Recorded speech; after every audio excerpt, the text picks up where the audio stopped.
A gente volta a discutir agora a segurança em Brasília, faltando menos de uma semana para a posse do presidente Luiz Inácio Lula da Silva. O fim de semana foi marcado por duas ocorrências com explosivos na capital federal. Então vamos voltar a falar com Pedro Teixeira sobre isso. Ô Pedro, a ampulheta está virada, o trabalho de investigação tem que ser intenso, mas célere, porque muita gente deve ir para Brasília agora para a posse do presidente eleito e nós não queremos de jeito nenhum, ninguém nesse país quer uma tragédia. Exatamente, Lu. O trabalho que está sendo realizado pela Polícia Civil do Distrito Federal, justamente para tentar identificar pessoas que, de certa forma, planejam algum tipo de ataque ou explosão aqui na capital federal. Isso foi feito neste final de semana. Começar falando do caso que aconteceu no aeroporto de Brasília. Um homem foi preso na noite do último sábado, suspeito de participar de uma tentativa de ataque à bomba ao aeroporto de Brasília. O explosivo foi encontrado pela Polícia Militar do Distrito Federal em um caminhão-tanque que transportava querosene para o aeroporto. As investigações da Polícia Civil levaram a um homem de 54 anos que foi preso na noite do último sábado, como eu disse. Ele disse à polícia que montou o explosivo, mas que quem colocou o explosivo no caminhão foi uma outra pessoa que já foi identificada pela Polícia Civil do Distrito Federal, mas pelo menos por enquanto ainda não foi preso. No apartamento onde este homem de 54 anos, que mora no Pará, mas que veio a Brasília nos últimos meses para participar das manifestações antidemocráticas que acontecem principalmente no QG do Exército, aqui no setor militar urbano, no apartamento onde ele estava hospedado aqui em Brasília. Segundo o delegado-geral da Polícia Civil aqui do DF, o Robson Cândido, eles encontraram armamentos, munições e também mais 5 explosivos.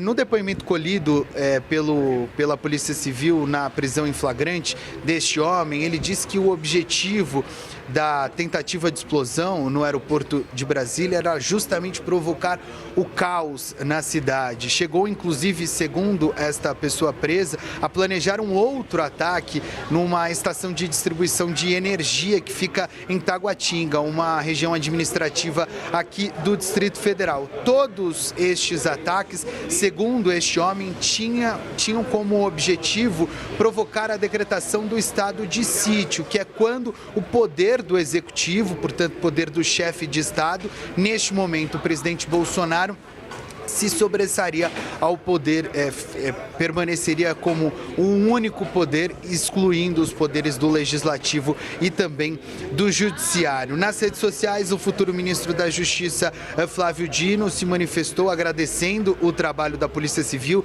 Ele, inclusive, conversou com o nosso analista Gustavo Uribe, indicando que vai haver um reforço na segurança, principalmente do presidente eleito Luiz Inácio Lula da Silva, para que não ocorra nenhum tipo de evento indesejado na posse do dia 1º de janeiro. Antes de devolver para você, Lu, só para trazer informação sobre uma outra investigação que está sendo feita pela Polícia Civil. Eles encontraram um artefato explosivo ontem numa outra região aqui do Distrito Federal, no Gama. Este artefato já foi explodido, já foi destruído pela Polícia Civil e agora eles seguem as investigações para identificar as pessoas responsáveis por isso. Volto com você. Muito obrigada, Pedro. Em entrevista à CNN Brasil mais cedo, o cientista político Creomar de Souza disse que os casos de violência registrados após as eleições podem representar um risco político muito sério no horizonte. Vamos ver.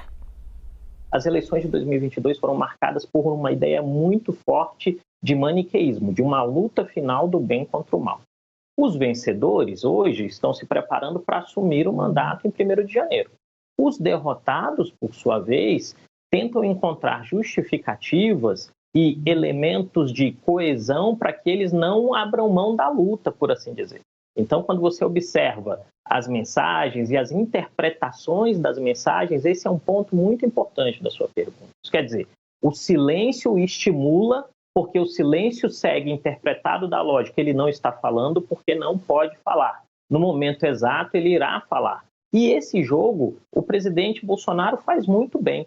Nós precisamos entender que o presidente Bolsonaro é um comunicador muito hábil e que teve a capacidade, nos últimos 4 anos, de mobilizar atenções e emoções em torno de si, seja para o bem, seja para o mal. O problema hoje, olhando meramente para uma lógica de mitigação de risco político, e terrorismo doméstico é um risco político muito sério no horizonte, é que, em algum sentido, o silêncio pode transcender da lógica meramente política, organizacional e partidária e entrar numa lógica de espiral de violência que, no fim, gera problemas para todos nós, porque uma ação terrorista, quando bem sucedida, ela não faz escolhas, e é isso que a sociedade brasileira ainda não compreende por não ter essa experiência recente.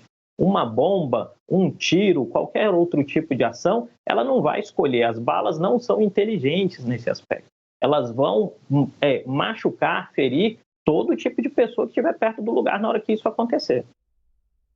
Gustavo Uribe vai conversar comigo agora. Uribe, muito importante essa fala do grande Queromar de Souza, porque ele tem ali vários elementos numa mesma fala dele, entre eles o do maniqueísmo. Nós fizemos tanto um alerta aqui para essa coisa do bem contra o mal, durante a eleição mesmo, porque o que se quer do mal?